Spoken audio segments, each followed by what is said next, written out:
何方妖孽，还不快快现出原形！这是我们家王妃，晚上吃多了，出来消消食。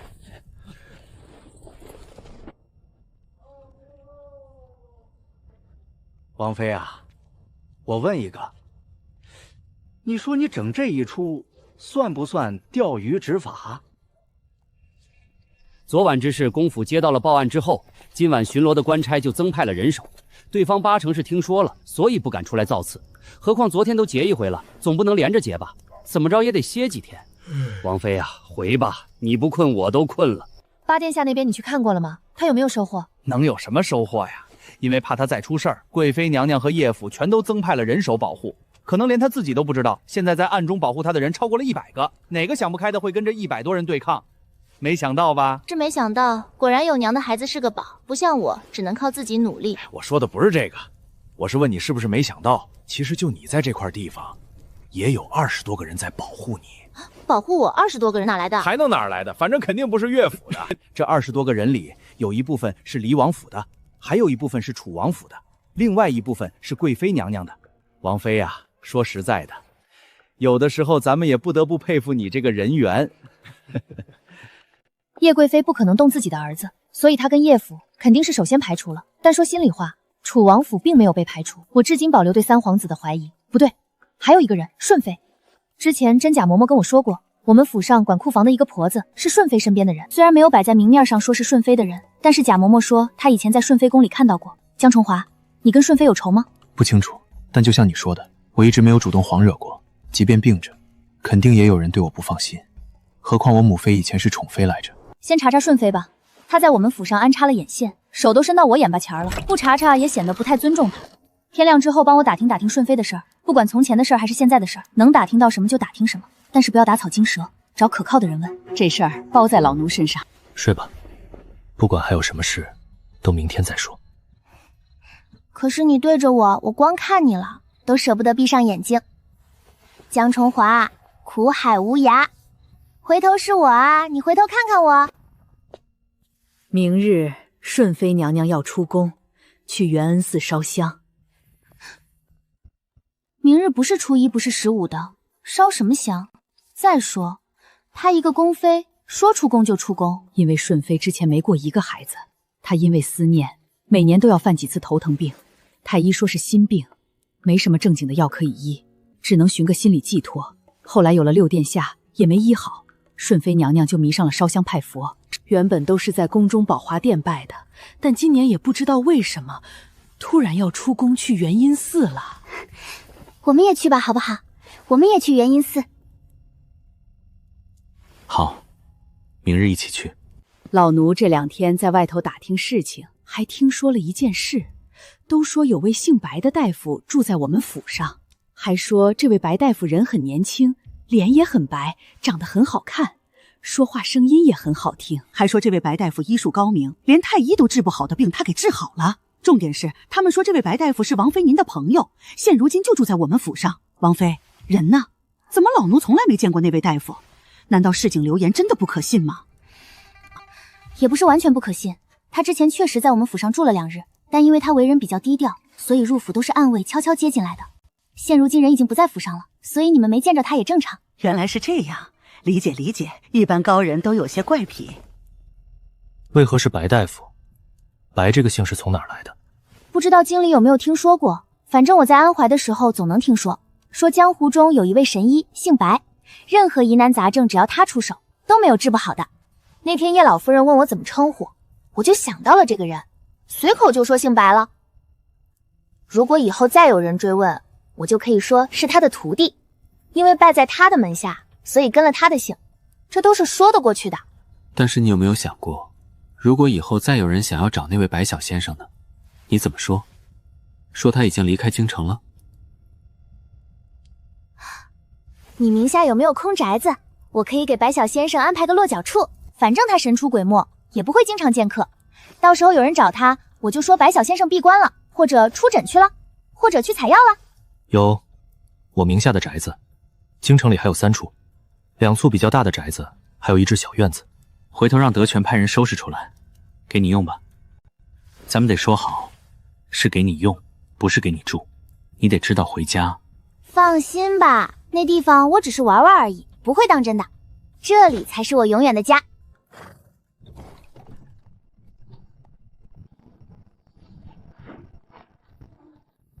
多多，烧香就烧香，反正今日也赶不上头道香了。反正我们说好要在元音寺住上一晚，那今天还有必要出来这么早吗？我困死了。很早吗？往常我也是这个时辰起啊。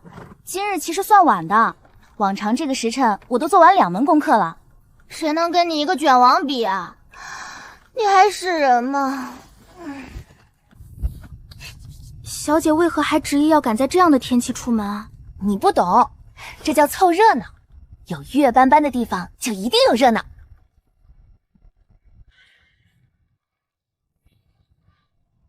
斑斑，你回去换一个长得不好看的来跟我说话。你怎么来了？听说你要去元音寺上香，我就来了。东周也来了，怎么样？高不高兴？团建是吧？你们猜，顺妃娘娘为何今日去元音寺？这不是初一，也不是15的，她烧的哪门子香？是不是因为初一15人太多了，所以她才赶在今天来？元音寺是京郊最大的寺庙，香火一直很好。就算不是初一15的人也不少，但妃嫔烧香拜佛的，一般不是都在宫中宝华殿吗？那可能是她所求之事，宝华殿管不了吧？众所周知，元音寺很灵现。斑斑，你怎么说？也有可能是来超度的。给谁超度？难道是给那位10几年前病故的小殿下？知道你是皇上派来保护七殿下的，但你也不能只干这一件事，你得更多的体现自身价值，比如说出去打听消息。我们这次出来的目的并不是烧香，而是看看顺妃到底在做什么。那么在此之前，如果能得到更多关于顺妃的消息，那是不是就叫做知己知彼？你想知道顺妃什么？我可以给你讲讲。我不想知道顺妃过去的事，我只想知道顺妃现在的事。所以现在你上外头溜达一圈，瞅瞅她的公车里是个什么情况。要是能听到点什么，就更好了。按王妃说的办。冷，不要总往外面看。我总觉着螳螂捕蝉，黄雀在后，可能是女人的第6感吧。没可能，我感觉后面有人在跟着我们。有没有可能是我跟踪的感觉？没危险，也不知道我的感觉准不准。人少是不还行，今日出行我就觉得人带少了。本来想说让多跟些暗卫过来的，但是那个麒麟卫大哥说我们带的人已经不少了。事实上，有王妃一个就能保护好所有人。我也不知道你是怎么给人家留下了如此彪悍的印象，但别人家的王妃都是温柔如水、端庄优雅的，你是不是应该检讨一下？毕竟温柔如水的王妃，你们家殿下看不上。再说，光温柔有什么用？温柔能换钱吗？没有我，谁养你们？谁养七殿下？现在你们就是叫我一声爹都不过分。毕竟你们吃吃喝喝都是靠我的，是我养的你们。顺妃此番出宫，带了4名宫女、2名太监，公车里安安静静的，谁都不说话。就一直都不说话？就一直不说话。她住的顺熙宫，总被人说跟个死人宫似的，很多时候从早到晚都没有个动静。我并不知道这些事情。斑斑，真是太巧了，我们居然在这里碰上了。你们能回去吗？改天再来。不能，就是冲着你来的。赶巧了，我原定的就是今日来上香。斑斑，咱们这就是缘分。唉，你也来元音寺，怎么不早说呢？把那个人给我带出来啊！半年多没见了，我也想跟他说说话。你给我的银子里不包括这项服务，我最多给你带个画什么的，极限了。算了，也没什么话可带的，都是过去的事了。我也给他介绍稳定工作了，不欠他了。你想得开就好。你能上得动吗？能，又不是自小就娇娇气气养在深闺里的千金小姐，从前也是做惯粗活的，99级台阶而已，有什么上不去的？我家男人就不行了，我家男人体弱，这么多台阶肯定是上不去的，一会儿得雇人抬。你们家里没带下人来吗？怎么还要雇人？好家伙，那一会儿被选中的角公以后也是抬过皇子的人了。虽然现在不要钱，但以后再抬别人说自己曾经抬过皇子，那身价可就不一样了。这件事情甚至可以写入他们的家谱，供后人为之骄傲。顺妃娘娘能出宫也是难得，在这种天气出宫更难得。咱也不知道这是图什么，就愿意遭罪。可能是遇着了什么宝华殿解决不了的事儿吧。元音寺的香火帽肯定比宝华殿管用。你对顺妃娘娘有了解吗？我对宫里的主子娘娘们能有什么了解啊？也就知道叶家有一位贵妃，好像是这样的。我听说顺妃是个很严肃的人，可以一天到晚都不说话。这几年宫宴我都参加了，印象中顺妃娘娘是不怎么爱说话，就自己往那儿一坐，东西都很少吃，就跟让人下药了似的，眼睛都只盯着一个地方，整场不动如钟。还没有点别的关于她的事儿，我想听听。反正闲着也是闲着，聊聊。能聊什么呢？他连话都不怎么说，还能有什么八卦啊？不如跟别人去打听打听。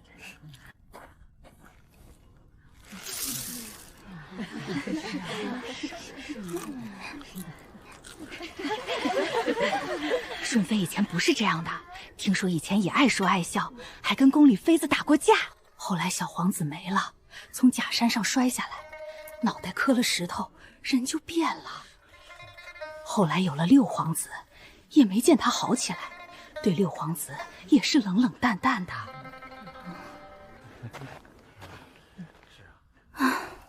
六殿下也是可怜，从小没得着什么母爱，以至于他也不爱说话。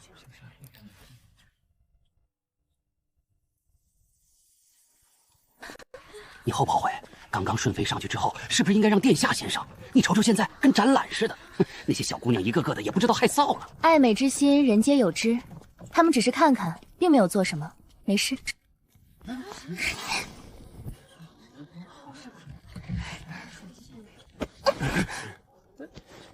七殿下是有主的，姑娘请自重。另外，这佛门重地，整这一出也不太好。七殿下纳妾吗？一个病得有今日没明日的人，你还愿意给他做妾？但凡他没病，做妾我也没这个机会。七殿下长得实在是太好看了，有这种长相，病不病的已经不重要了。我不病着，需要照顾。德全公公不能照顾七殿下吗？为何一定要王妃照顾？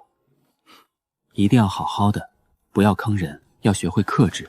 毕竟住在一起的这几个，跟你也没有仇，跟黎王府也没有仇，你不能逮谁坑谁。还有，这里是佛门清净之地，在佛祖身边可不能打妄语，会被佛祖听到的。那如果有人先跟我不克制呢？看情况，能忍则忍，实在忍不了的，也不能委屈了自己。总之，我不在你身边，你一定要万事小心。你呢？你一个人行不行？不用担心我，我会照顾好自己的。是啊，好人不长命，祸害1000年，你不会有什么事的。我怎么就是祸害了？长成这样还不是祸害吗？你太不了解自己的颜值了。总之，你给我注意点，别谁给你扔东西你都要。有的东西上面淬了毒，兴许碰一下你手就没了。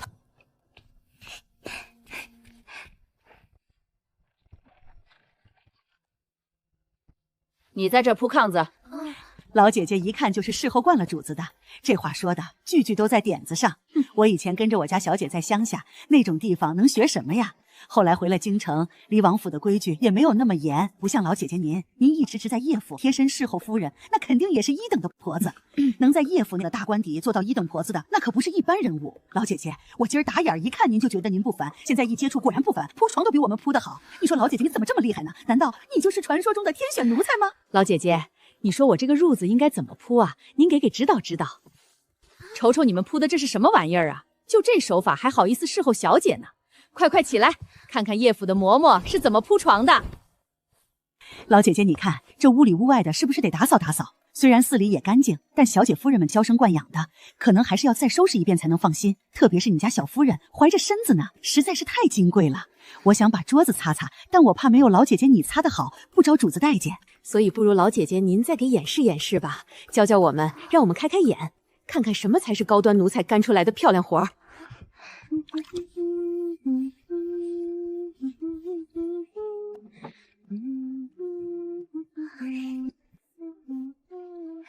要不你办个班吧，我报名，花点钱我也得要一个入学名额。你们家这一套一套的也太溜了，我要是学会了，在叶府就没人能欺负得了我了。叶府有人欺负你啊？欺负倒也谈不上，但看不上我是真的。毕竟我跟他们都不同，我是平民女子，不像大嫂二嫂是带着几十台嫁妆献来的高门贵女。但我不一样，用他们的话来讲，我这样的人给叶府做妾都嫌寒酸的。以后我开班了，一定叫上你，学费同样可以给你打8折。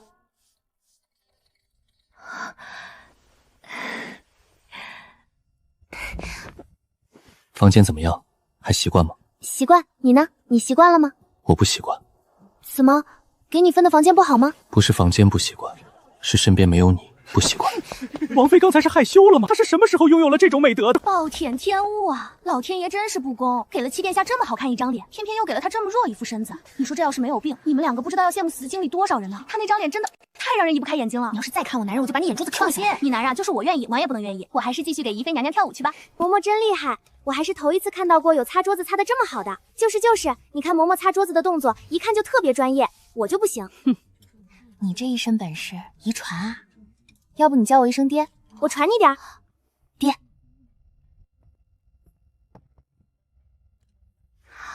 有定样的，施主这一桌就这些菜，没有了，寺里不可贪食。多给些香火钱也不行吗？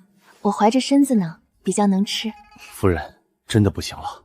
那个人，我观察他很久了，来来回回的往里头那处隔间里送菜，都送了10几轮了，这还没完呢，还在送。那隔间里坐了多少人，需要上那么多菜？你跟我说说里头的人数。出家人不打诳语，佛祖可都听着呢。隔间里有3人，但用斋饭的只1人。一个人吃那么多？阿弥陀佛，贫僧也觉得他用的有点多。那他为什么吃那么多？他贵客，我们无权过问。那你刚才说饭菜有定量，且不可贪食，合着就是给我们立的规则，对别人不管用是吧？只对隔间里的贵客不管用。其实你应该知道，我们这里也坐着一位王妃呢。说起来，她也是贵客，怎么不见寺里对她有照顾？王妃跟皇妃还是不同的。我知道了，多谢师傅。你气不气？刚才端进去的好几样菜，我们这桌可都没有。顺妃到底是来烧香拜佛的，还是来郊游吃饭的？合着这是宫里的山珍海味吃够了，跑到寺庙里来改善生活来了。方才那些话是谁说的？我说的。那就请这位小姐向我们娘娘磕头赔罪，再自扇50个耳光吧。为什么？我只是吐槽一下，给顺妃娘娘认错，我同意。确实是我自己嘴没把把门的，但自扇50耳光是几个意思？这是寺里又不是宫里，在这种地方扇耳光，你们觉得妥当吗？大胆！你眼里还有没有尊卑了？我不管你是哪家的小姐，背地里说主子娘娘坏话，这种事儿就是到了皇后娘娘面前也是你的错。我家娘娘罚你一点错都没有，你也得庆幸这不是在宫里。这位姑姑，实在抱歉，我们会跟顺妃娘娘道歉的。但扇耳光这件事能不能？不能。还等什么呢？该你了。什么玩意儿就该我了？我这就是在亲自指点你，赶紧借着你的优势化解眼前危机啊！宁秋冬跟咱们坐在一个桌上，晚上还会睡在一个屋里，那咱们就是一伙的。你还有没有点集体荣誉感了？哎呦呦，我这肚子怎么突然疼起来了？哎呀，你快扶我一把，我肚子好疼，我肚子好疼，你扶我，你哪儿都别去，你得陪着我。人少了我害怕，我肚子里这孩子可是叶家的希望，金贵着呢。初冬，你听，这孩子是不是说话了？他说他最喜欢宁依依了，宁依依不要走，要陪着他。宁依依要是不陪着他，他就要生气了。小夫人啊，我也没办法，你跟孩子说说，依依去磕个头，再扇自己50个嘴巴。如果依依把自己扇晕了，不是脸是扇肿了。宝宝不要害怕，看过你的。回来吧，一点小事都办不好，别在外头给本宫丢人，赶紧滚回来。宝宝乖，今天你救了依依一命，依依回头一定给你买好吃的。那你快点买给我吧，我替他吃，我吃了就相当于他吃了，跟一辈子没吃过好吃的似的。叶府那些山珍海味还满足不了你，并不是十分怀念街上那些东西，可惜到了叶府之后，他们就再也不让我出去吃了。怎么办？我好像惹了顺妃娘娘了，你说她会不会报复我们家？这件事情得这么看，首先，她要是个善良的人，她就不会跟猪猪精附体似的，跑到寺庙里来要一桌子菜一个人吃。其次，她要是个善良的人，她就不会派个宫女出来到我们面前耀威扬威的。所以你的意思是，她一定会报复的是吗？可是你怕吗？你父亲是户部尚书，户部是管钱粮的，谁不得给几分面子？就算顺妃报复，他又能把宁家如何？六殿下能把宁家如何？就算闹起来，那也是他在寺庙里贪食在先。我觉得我也是能站得住脚的。我就不信皇上他知道了跑寺庙来贪嘴，面上会挂得住。奴婢也是看不惯他们一群小姑娘在背后说嘴。您是皇妃，他们这是以下犯上。那一桌子坐着的，有黎王妃，有叶家的小夫人，还有2位尚书府的小姐。你以为的以下犯上去惩罚他们，实际上是该说你蠢，还是该赞赞他们太聪明？娘娘还是要想办法教训教训他们吧，也太不知天高地厚了。怎么教训？本宫是能把叶家人如何，还是能把那黎王妃如何？可是宁家那位小，那就是跟户部尚书府作对，户部不管钱粮，叶家跟杨扯边关，本宫肯定的就是不信。难道就这么算了？且走着瞧。你绣的这到底是鸳鸯还是鸭子？这边上的到底是花还是一坨屎？黎王妃安，我家娘娘请您过去一叙。你家娘娘，顺妃娘娘。论起来，娘娘是王妃的长辈，从前在京里没有机会碰面也就算了，既然今日都到了元阴寺，那王妃去见见我家娘娘也是应该的，这是身为皇家儿媳最起码的礼数，离王妃不会不明白吧？你说的对，身为小辈，我是应该主动去拜见，别让顺妃娘娘等急了。绝对没有那个意思，嬷嬷别多想。无论是我还是我家娘娘，都对叶大将军十分敬佩，更对能培养出大将军的叶府十分敬佩。没事儿，我就过去跟顺妃娘娘说说话，一会儿就回来。你就是个傻子。咱们是主子娘娘，其他人只不过是官家小姐，最多也就那岳家的弃女是个皇子妃。那皇子妃跟皇妃差着辈分呢，岳班班她算个屁呀！你怕她干什么？怎么不走了？继续走啊！顺妃娘娘还等着呢。是娘娘请离王妃来的，你少说两句。哼，我说怎么了？嘴长在我身上，还不让我说话了？没事，子不教父之过。他骂我生过这个不孝女，毕竟这种如厕之后不擦嘴的傻孩子，我确实也不想要。你说谁呢？你别过来，千万别过来，离着老远我就闻着你的臭味儿。这味儿跟腐尸似的，臭。坐吧，斑斑。你跟老千成婚之后，本宫一直想见见你的，可惜也没什么机会。你倒是进宫了几次，但不是去长秋宫，就是去锦绣宫，要么就是去兰台宫，也没有功夫上顺熙宫来。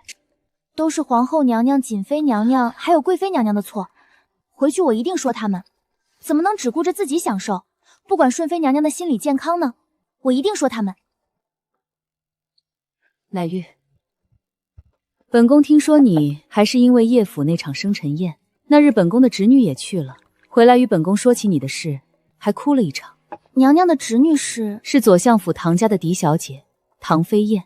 给她未来夫君戴绿帽子的那个。飞燕自小就跟崇华相熟，她3岁那年进宫看我，正好在宫里遇到仲华，崇华很喜欢她。2个孩子只差3岁，正是能玩到一起的时候。崇华是哥哥，小心翼翼地看护着妹妹。那时候崇华总要带着飞燕一起午睡，2个孩子就睡在一张小榻上，崇华搂着飞燕，就像搂着件珍宝，时不时的还要亲她一下。人人都说他们2个是青梅竹马，可惜啊，造化弄人。没想到唐家大小姐对我夫君用情如此之深，甚至在明知道他已经成婚的情况下，还一而再再而三地表达自己对我夫君的爱慕之情。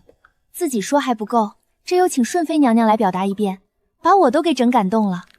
我觉得这件事情是这样的，既然唐大小姐跟我家夫君青梅竹马，那其实长大之后应该携手走进婚姻殿堂的。但之所以这事儿没成，想必是因为我家夫君的病。我都理解，唐家是左相府，自然不可能把嫡女嫁给一个病人的，道理我们都懂，唐家却一而再再而三的要把这件事情提起来。我想，这可能就是为了宣扬唐家大小姐不忘旧情，放荡不羁，不甘寂寞，惦记已婚男人，洋洋得意不知耻，愣愣无辜羞一兰的美好品德吧。顺妃娘娘放心，今日您绝对不会白白跟我科普的。等回京之后，我一定会把唐大小姐的美好品德宣传出去，让京城人人都敬佩她。我还认识一位作家，可以让他把唐小姐的事迹写进书里，供更多人阅读。说起来，这位作家顺妃娘娘也认识，他叫江墨之，是咱们东福国的8皇子。娘娘觉得我这样安排怎么样？还有没有什么纰漏？如果哪里有宣传得不到位的，我再改。我还可以给娘娘和唐家做一份可行性报告，把我能想到的宣传方都写进去。这样一来，我就不算执行了。你们是总策划，然后我是要收费的，八殿下也是要收费的。你在戏耍本宫？娘娘这话说的就不对了。要说戏耍，不也是您先戏耍我的吗？说起来，我跟顺妃娘娘无冤无仇。今日您要见我，咱们客客气气的说会儿话，寒暄一番，您再给我点见面礼啥的，大家面子上来过得去就挺好。可跟我讲我男人从前同另一位女子多么情投意合，那我能爱听吗？那我要是讲皇上对贵妃多好，对皇后多好，多宠瑾妃，您是不是也不爱听？娘娘叫我来就是为了这个事儿吗？那我都记下了，回去我就安排。总执行的钱，回头娘娘差人给我送到府上吧。八殿下那边我会跟他说，请他给出个实在价，别要得太狠。没事儿，那您歇着，我这就回去琢磨琢磨，一定把唐大小姐的事迹给宣扬好。这件事儿娘娘您就别操心了，我一定办妥妥的。你主子求我办事，你怎的也不知道对我态度好些？你跟着顺妃娘娘这么久，怎么也一点人样都没学着？行了，赶紧进屋去给你家主子认错。这也就是我大度，要不然就冲着你对我这个态度。顺妃娘娘的事儿，我说什么也不能给办。快去吧，记得进屋就磕头。娘娘叫他来是求他办事的，娘娘为何要求他办事？他能办什么事？这离王妃是个灵灵的人，而且也和兰台宫那边相处的很不错，叶家也领他的情，八殿下更是一口一个七嫂叫的亲，他去认个错吧。娘娘，奴婢错了，奴不离王妃，奴婢知道错了，娘娘饶了奴婢吧。滚出去！怎么样？顺妃娘娘有没有为难你？她是因为什么事儿叫你去的？还是因为那顿饭吗？你应该把我跟你一起去，她敢为难你，我就敢讹她。为难是为难了，但我家王妃是一点气都没受着，相反啊，我看那顺妃娘娘气得都快冒烟了。大家也都当个事儿办吧。顺妃娘娘如此上心，特意把我家王妃叫过去说这个事儿，想来是真的着急让自家侄女名垂青史的。咱们都努力，帮着唐家大小姐一把，就当冲着顺妃娘娘的面子，都是亲戚，能帮一把就帮一把，行不行？这事儿我看行。这眼瞅着腊梅就要开了，每年腊梅花时，到时候办这事儿说一说，帮唐家。你拿他玉佛了？我都不知道他有玉佛，那他为什么整这一出？这都没看明白吗？这不就是典型的栽赃陷害吗？这包袱是谁的？我的。怎么了？为什么顺妃娘娘的玉佛会在你的包袱里？我怎么知道她为什么会在我的包袱里？你没来时我包袱里没有，你一来就有了，那能说明什么？说明东西是你放进去的呗，是这个道理。休得祸水东引，我们就是来找这尊玉佛的。现在在你的包袱里找到，就说明这东西是你偷的。走吧，跟咱们去见顺妃娘娘，看娘娘如何发落你们。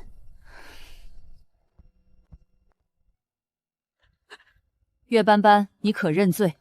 怎么说呢？那我就可以把前因后果好好与娘娘掰扯掰扯。但如果只是在娘娘这里私审，那我就没什么可说的了，因为说了也没用。你这是何意？意思很明白，就是如果咱们攻了，那我就会说是娘娘身边的4个宫女闯进了我们的屋子，把一间屋子里根本就没有的东西放了进去，然后栽赃陷害。那么这事儿就是你说你有理，我说我有理，你想咬死我的罪，我也不能认不你。但如果私了呢？那娘娘诚心想给我定罪都是没有用的。岳斑斑，你很聪明，我是挺聪明的。但是娘娘您却不太聪明了，你这话又是何意？今晚就算咬死了我的那奶娘偷了娘娘的东西，那么其实于我来说没有什么实质性伤害的，我损失的不过就是个娘娘。毕竟偷腾这一出是为了什么呢？就为了扳倒我的奶娘，非得怕一个奶娘做事。别说，认得还挺准。这要是没认明白，错塞到了叶家人的包袱里，娘娘您猜今晚这事好不好收场？可惜没有错，确实没错。所以顺妃娘娘打算如何处置我的奶娘呢？拖出去，乱棍打死。这么绝？你的意思是偷了东西的人就要被乱棍打死？一个下人偷主子娘娘的东西，不打死还能留着他，那可就是乱用私刑了。我听说，就算是宫里的下人犯了错，也有罪奴司这种地方。怎的我的奶娘犯了错，就要被直接打了吗？老奴没有，老奴没偷过东西。下晌咱们来的时候，老奴一直在娘您身边站着的。那玉佛别说拿了，见我都没见过，他们摆明了是诬陷。当然是诬陷，但顺妃娘娘非得诬陷你，我们又有什么办法？但凡她不是诬陷，她都不会急着动用私刑。虽说要死的是你，但下的却是我的脸面。顺妃娘娘一点都没把离王府放在眼里，所以我可能也保不住你。那怎么办？我真得死了。如果偷了东西就要被乱棍打死，行吧，那就先把顺妃娘娘给打死吧。你什么意思？还想打死我们娘娘？岳斑斑，你是疯了吧？你也是疯了吧？不管你家娘娘什么态度，你直呼离王妃名讳，可知是何罪？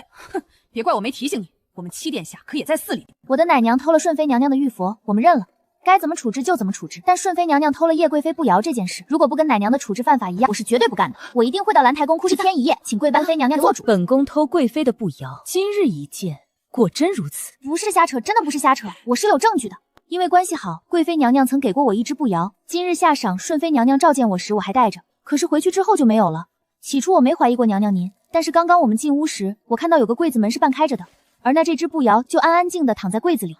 顺妃娘娘，你看那边，我说的就是那个柜子。哇，顺妃娘娘真是贼！你们胡说，这东西不是我们放的，我们从来没有拿过这东西，一定是你们栽赃。岳斑斑，你栽赃我们！我忍你很久了，不知天高地厚的东西，再敢叫离王妃名讳一次，你看我不打死你！离王妃好手段，也就比娘娘您强一点。现在说说吧，这件事情应该怎么办？是顺妃娘娘跟我的奶娘一起去死，还是娘娘愿意不追究那尊玉佛的事？你给本宫闭嘴！也罢，玉佛的事是个误会，本宫错怪你们了。所以呢，娘娘给个说法吧，那东西究竟是我奶娘偷的，还是你们故意放到我们屋里陷害奶娘的？姑姑，眼下只有牺牲您了。你什么意思？不是我什么意思，而是能让娘娘翻出来的东西是你从奶娘包袱顶下，最多受点罚，总比让娘娘被离王妃下了面子强。都是奴婢的错，不关我家娘娘的事，是奴婢白天被离王妃骂了一顿，心里不好受，于是偷了玉佛，想要栽赃陷害，不要再为难我家娘娘了。哦，原来是这样，那咱们再来说说我那只步摇的事。步摇可不是我自己放进去的，他就是被人偷的。您说的可太对了，这李王妃是真不吃亏呀。老奴本以为这是一笔大交易，顺妃、霍妃舍出去一个奶娘，可万万没想到啊，他把顺妃娘娘给窝了。可是你不按套路出牌，为什么还就着不瑶的事不放？因为那原本就是2件，难不成因为盗你一带所有的罪名我就能你们免了？道歉有用的话，要官府干什么？说说吧，偷我步摇的事情如何解决？如果那步摇是我自己的也就罢了，可那是贵妃娘娘赏的，我若弄丢了，这事儿可就大了。或者顺妃娘娘帮我挡一挡，他日贵妃问起，您就主动承认是你偷了，让贵妃只找您一个人的麻烦，千万别波及到我，行吗？荷香，说，为何要偷黎王妃的发簪？敢偷贵妃娘娘的东西，那可是死罪啊！死罪倒不至于。刚才你们诬陷黎王妃的奶娘偷玉佛，说要拖出去打死。现在顺妃娘身边的宫女偷了我们贵妃娘娘的步摇，就罪不至死了。顺妃娘娘的意思是，咱们家贵妃不如您，是地位不如您，还是圣宠不如您？顺妃娘娘，皇上几年没去过顺熙宫了？3年、5年，怕不是10年、8年了吧？荷香跟了本宫10多年，是本宫信任的人，但今日她犯了错，本宫也不能轻饶了她。你划个道出来吧，如何处缺打吧，你说了算。我什么呢？叶家的嬷嬷说的对，顺妃您可千万不能在任何一件事情上强行争强好胜啊。罢了，拖出去，打死。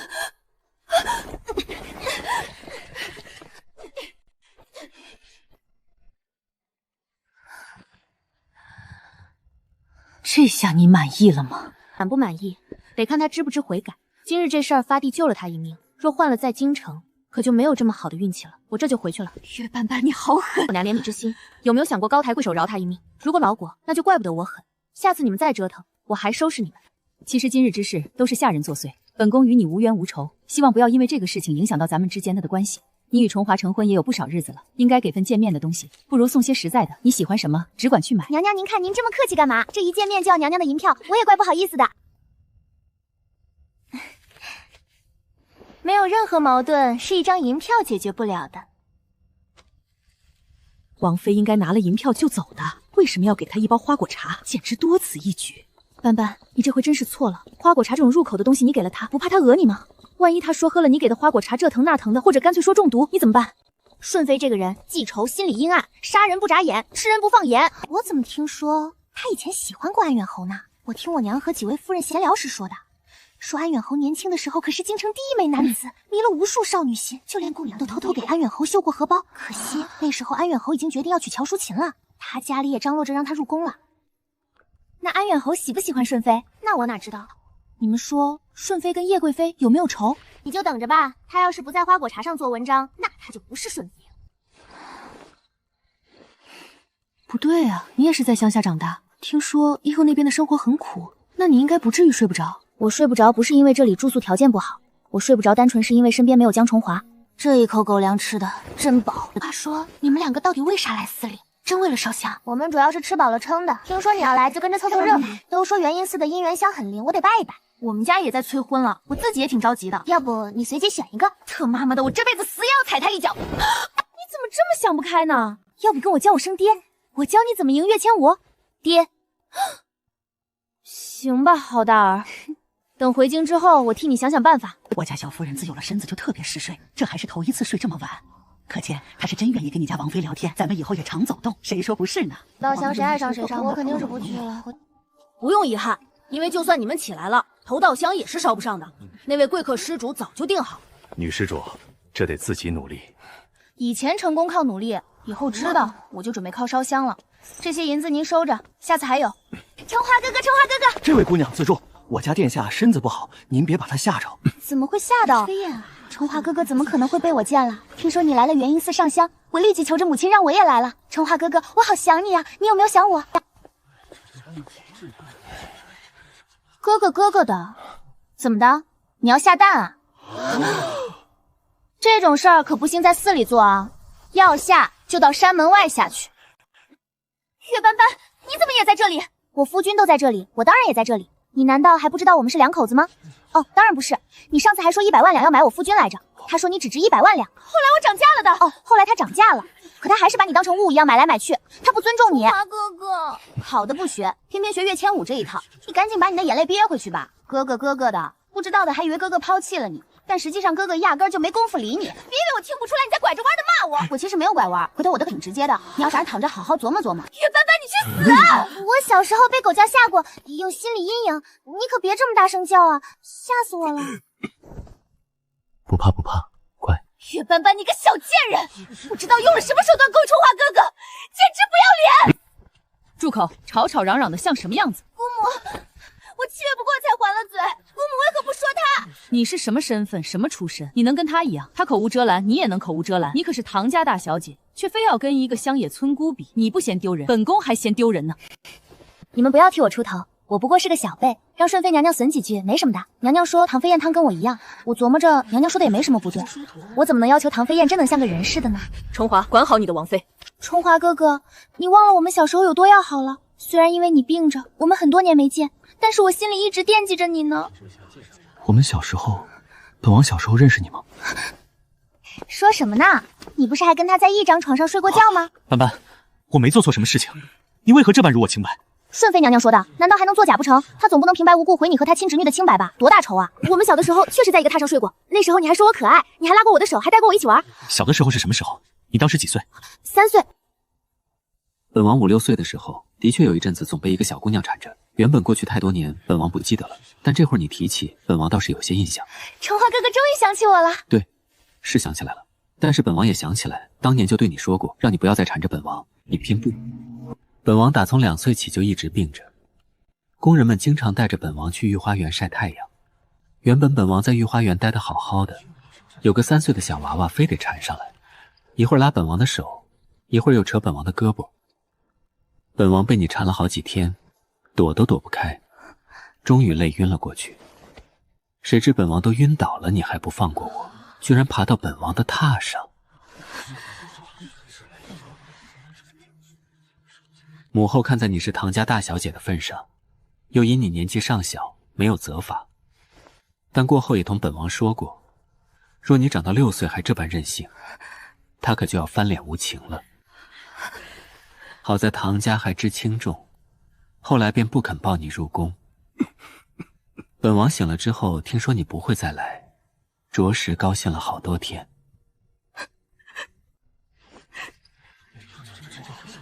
后面这些年，咱们也再没有见过，日子实在清静。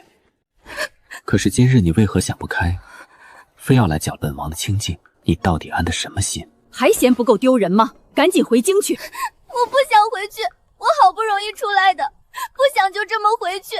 齐殿下，你真的不认我吗？说真的，本王至今都不知道你的名字，你觉得有什么可认的呢？重华真是一点颜面也不给本宫了。顺妃娘娘说的是哪里话？你也没给过本王颜面啊！听说昨天晚上顺妃娘娘诬陷斑斑的奶娘，说她偷了您的玉佛，最后您身边的宫女主动承认，是她把玉佛放到奶娘包袱里的。这件事情本是顺妃娘娘身边的事，本该由您自己解决，但您却大晚上的兴师动众，把斑斑叫到您的客房里，还想当着她的面处置她的奶娘。本王以为顺妃娘娘这是冲本王来的。她这就算承认了吧？是吧？抱歉斑斑，是本王连累了你。其实本王与顺妃本无仇，她闹这一出多半是因为上一辈的事情，没办法，我母妃当初是宠妃来着。顺妃娘娘，您别着急走啊，我还有事想问您呢。您此番来元阴寺是为了什么呀？是来给谁上香的？还是说自己想求点什么，求圣宠吗？娘娘这么大年纪，不行就给后辈求点什么吧，自己别努力了。其实就算昨天晚上顺妃不整毛蛾子，我也得想办法跟她见上一面。你别说，还真有所收获。顺妃身上有一股味道，淡淡的，若隐若现，不仔细闻是闻不到的。这种味道里混合着几种致命的毒药，再经过调配，变成了一碰就会中招的剧毒，就是那些死士死时在嘴里咬开的那种毒。所以黑衣人是顺妃派出来的？十有八九，不，应该是确定了。今早我听说顺妃给了寺庙很多香油钱，名义是为了那位过世的小殿下。小僧人说小夏过世很多年，当年也做过超度法事，但顺妃坚持。所以其实法事不是为了小殿下做的，而是为了那10几名死士。一个能养那么多死士的人，这真的是他第一次面对手下死亡吗？绝不可能。可他偏偏这次出宫上香了。以前顺妃有没有经常出宫？想什么呢？一入深宫深似海，哪个妃子能经常出宫？也就这一回。那就对了。八成是宫中又闹那种怪力乱神之事了。这个柚子就很灵魂，你猜是谁吓唬顺妃了？我猜是叶贵妃干的。因为那天晚上他儿子也遇袭了。他应该也是不确定，所以才又用了这个法子。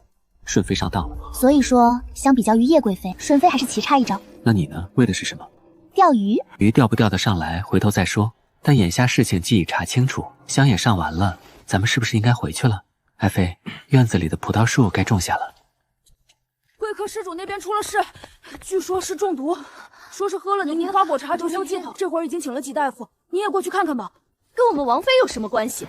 窦家家王妃鼻子拔出就是鼻子，眼睛不是眼睛的。现在我们都要走了，他又说中毒，他是不是有病？具体发生了什么？要不过去看看吧，那边闹得挺凶的。早上才在大殿门前吵过，晌午我姑母就出了事。那岳斑斑就是有害人之心，他赖不掉。大夫是从哪里找的？是寺里给安排的吗？并不是，是贵客自己的人请来的，寺里没有插手过，肯定是中毒，没跑了。好在毒性不是特别强，娘娘暂时没有性命之忧，只是要遭些罪。不过下毒可不论轻重，那肯定是要追责的。给皇妃下毒就是死罪，这是怎么了？早上还活蹦乱跳跳的一个人，这会儿怎么说不行就不行了？娘娘的命好苦啊！那下毒的人可真是干天杀的，怎么什么人都害啊？娘娘，花果茶到底有没有问题？我心里有数，您自己心里更有数。这中不中毒，也不是您一个人说的算。好心提醒娘娘，做人要诚实。那本宫若是偏不诚实呢？娘娘要是跟我玩这套的话，那我可就不客气了。哎呀，娘娘，我还以为是真中毒了呢，原来是场误会呀！娘娘真是太粗心了，怎么能把这么大的喜事跟中毒混为一谈呢？这位大夫也是，看起来年纪也不小了，整个病也诊不明白。恭喜娘娘，贺喜娘娘，娘娘您大喜呀！岳斑斑，你住口！再胡说八道，本宫叫人剪了你的舌头！我没有胡说啊。我说的都是事实，我在乡下跟着游医也学了些手艺，虽然称不上正经大夫，但是一般小毛病的我也能治，像整个喜脉这种，没有任何难度。娘娘怎么了？怀孕了是好事，怀有皇嗣更是天大的好事，毕竟你们家是真的有皇位要继承的呀。至于中毒一说，根本没有的，您难受恶心那是怀孕反应，现在不到2个月，正是恶心的时候，都是正常的，不是中毒哈。姑母，您真的怀孕了吗？这可是天大的好事啊！皇上知不知道？咱们回宫赶紧告诉他，他老人家一定会高兴的。好家伙，他还知道皇上是个老人家啊！都那个岁数了，还能怀吗？再说，就算要怀，也轮不着顺妃吧？她长得跟我奶似的，我都不想多看她。皇上能跟她有孩子？皇上还真是荤素不忌啊！可能用的不是正当手段吧？我听说有暖情的酒，还有燃情的香，用了之后都能让人情不自禁。皇上说不定就是中的这种招，还真是不择手段，不要命啊！都这个岁数了还怀孩子，这不是跟自己过不去吗？我怎么觉得这事儿没有那么简单呢？我刚才看到斑斑眯了眯眼睛，她肯定在憋坏。就算是怀孕，可能也不简单。先生，您再给顺妃娘娘把把脉吧。斑斑还是个孩子，她那点诊脉本事也不是太拿得出手，您再给确定一下。对，你再给诊一次。如果我姑母真是喜脉，那可太好了。但如果不是喜脉，那就是岳斑斑给下了毒。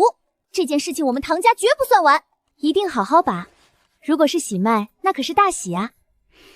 给本宫好好把，实话实说。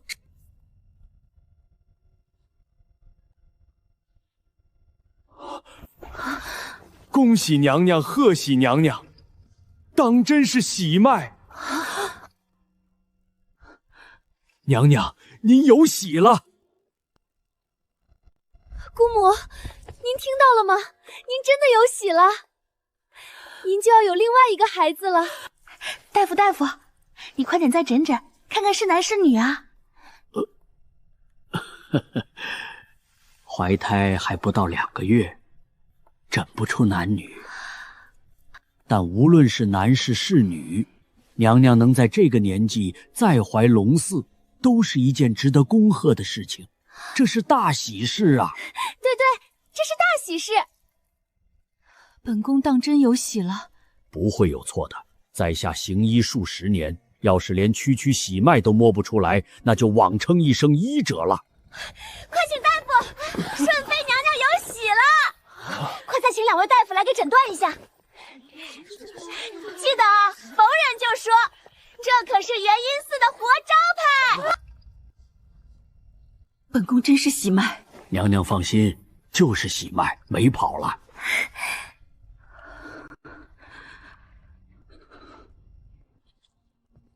一定好好诊，本宫不允许出任何错。老朽行医数十年，无论医术还是功德，都请娘娘放心。顺妃，虽然娘娘上了些年纪，但只要月信还在，理论上来讲就有生育能力。当今圣上还不到60，恭喜娘娘了。没想到顺妃娘娘平日里不显山不露水的，背后竟偷偷摸摸干了这么一件大事。听说胎儿快2个月了，这也不知道是2个月前的哪个晚上，皇上去了顺熙宫，也可能不是晚上，是白天也说不定。而且也有可能不是皇上去的顺熙宫，是顺妃娘娘去找的皇上。不过到底是谁找的谁，这都得回宫之后查了当才知道。顺妃娘娘还真是好福气，做事留一线，日后好相见。嬷嬷差不多得了，骂去呗，她还能把我们怎么着？就算她怀孕了又怎么样？那孩子也不是一生下来就能长大的，叶家可不怕她。你也怀着孩子呢，孩子听不得这些不好听的话。她真的怀孕了吗？虽然3位大夫再加上你都摸出来是喜脉，可我怎么觉得这事儿不对劲呢？月斑斑，你跟我说实话，你干什么了？倒也没干什么，至于她是不是真的怀孕，就看她自己的造化了。一念天堂，一念地狱，得看她对我的态度。要是还像早上那样，那她就是真怀孕了；要是态度有所缓和，再对我进行一番精神补偿，那她也可以没怀孕。反正就一念天堂，一念地狱吧。月斑斑，你如何才能放过本宫？娘娘此番来元阴寺，究竟是为了什么呢？本宫为了什么你不必知道，但本宫可以明确告诉你，不管本宫为何来到元阴寺，都与你无关。你大可不必这般积极。是与我无关，但是与我的一位朋友有关。他为我做事，我自然要过问。不如娘娘同我讲讲，兴许您说出缘由之后，我会发现这其实是一场误会呢。你是叶梦舒的人？对，是跟贵妃娘娘一伙的。你跟叶梦舒没有一个好东西。你怀孕，你们早晚会遭报应的。你怀孕，你别太得意，这离王妃你做不久，重华一死你就完了。你怀孕，不要再提本宫怀孕之事。那么请问娘娘来元阴寺到底是为了什么呢？你小时候，我姑母还抱过你呢。我刚出生就被送到乡下去了，顺妃娘娘搁哪儿抱的我？休得无礼！你要清楚自己的身份，她是离王妃，你只是个臣女，见到她你是要行礼问安的。姑母，我还是姑母最心疼的侄女吗？出去！姑母为何不帮着我？飞燕这孩子从小被她爹娘宠坏了，不懂事，你别同她一般见识。先前你问我到元阴寺来做什么，我也不瞒你，我来元阴寺是因为近日总做邪梦，我是确实也知道这邪我曾试过一做起来，就觉得是他在下面不安宁，这才求着皇上让我出宫来上一趟香。斑斑，你就别再同我置气了。皇妃被诊出喜脉，这是关乎人命之事。皇上这10几年都没来过顺熙宫，我是不可能怀孕的。但眼下这，总之斑斑，你放过我一回，就算我欠你一个人情。日后你有什么需要都可以跟我说，我若能办到，一定为你办；我若办不到，也想尽一切办法帮你办。娘娘都这么说了，那我也不能一再与娘娘过不去。娘娘的病就由她来医治吧。你不能帮我治吗？我哪有那个本事？专业的人做专业的事，治病当然得让大夫来。如果娘娘信不过我的朋友，也可以让宫里太医试试。不过我提醒娘娘一次，这种病平常人闻所未闻，太医若是没有听说过，很容易就误会了。到时候娘娘这喜脉可就……我治。斑斑，你将那神医的住处告诉我，等回京之后，我想办法让那位小神医入宫。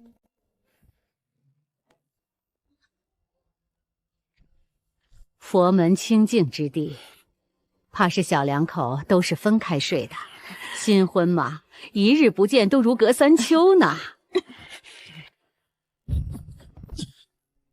要不我走？你别走，你还有用呢。这里头还有我的事儿呢。自然有你的事儿。我跟顺妃娘娘说的话你都听到了吧？我知道你躲在车底下闻着你的味儿了。你真的要进宫去给他治病？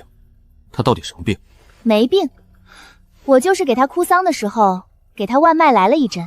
其实不治也没事儿，过上10天半个月，喜脉症状就自行消失了，也不会对身体有什么影响。但问题是，他等不了10天半个月，原来如此，所以他就得找小神医治病。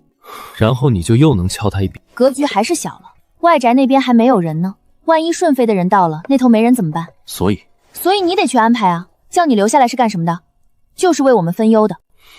你听好了，接下来你的任务就是立即找一个靠谱的人住进那宅子。如果有人上门，就说小神医白天不接诊，每逢初1、15的子时才开诊2个时辰。但如果有人想要预约，也可以留下名帖，兴许小神医哪天一开信就给治了。每逢初1、15的子时开诊，这是什么阴间时辰？你就不能选个阳间一点的？太阳间的没有人密感，这样挺好。你先把人找着，我估计明天最晚后天，顺飞肯定会派人找上门。如果他还能沉得住气，那我就想办法让太医上门给他诊脉。更衣，睡觉吧。那你也得先从我身上下来。我不。那你不下来，我怎么去沐浴更衣？一起呗，一起吧，一起吧。到时候怂的还是你，这是何苦呢？真不应该治好你，好了伤疤忘了疼，都不听我的话了。以后不能再给你施针了，再给你施针，你都灵活到能上房接娃。那倒是不至于，上房不太行，上榻可以。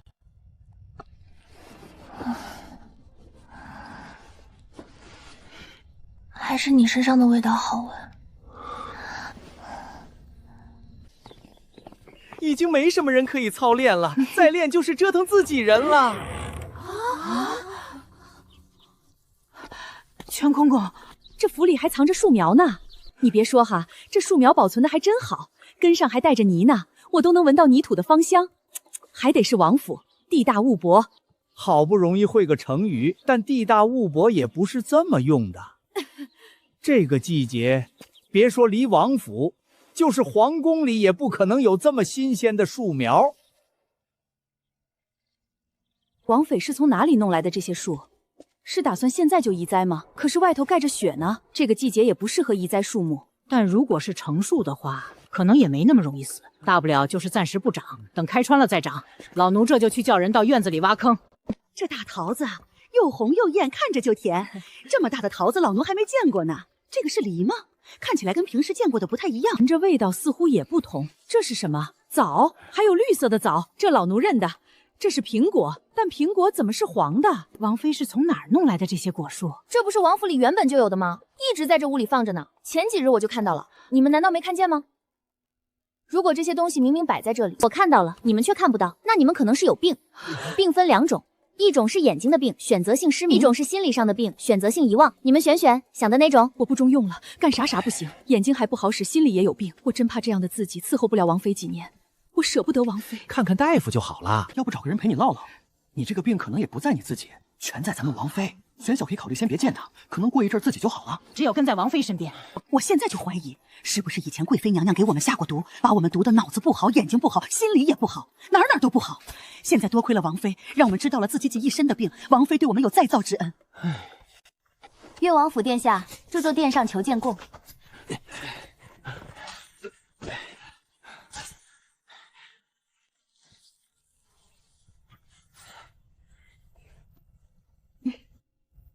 殿下可不能走出去，您如今对外的形象还是个病娇，您要是就这么走出去，王妃会生气的。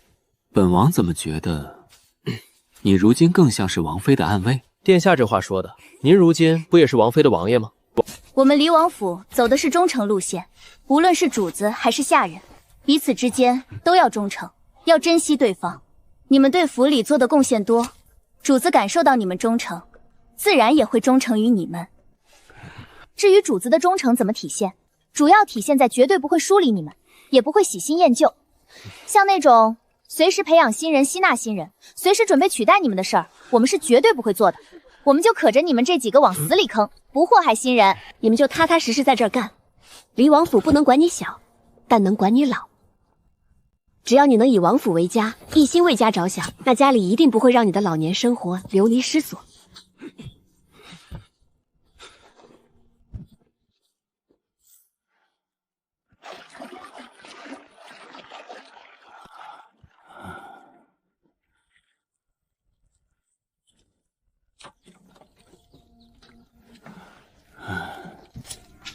先吃饭，吃完饭继续，把种子种下去。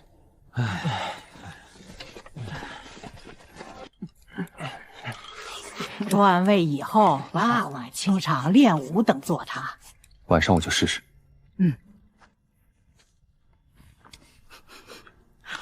是真的苹果哎，这居然是真的苹果，是能吃的。院子里的人有一个算一个，一人一个果子，想吃什么自己摘。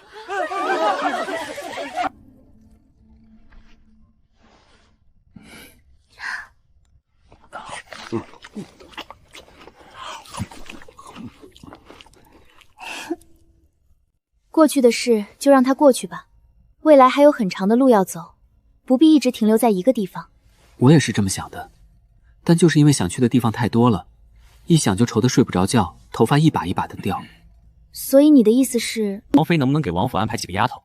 不能光断齐殿下纳妾的后路，也得考虑我们这些年轻人做事有没有动力。您要是把娶妻生子这事儿也给我们解决了，我们就踏踏实实给王妃做事。那你跟你原来那位，我以为你还没缓过来。当时是缓不过来点。安月上叶府过好日子，我母亲跟着我不在了，安月也嫁人了，那我也得往前走就强。王妃您考虑看看，能不能给我安排安排？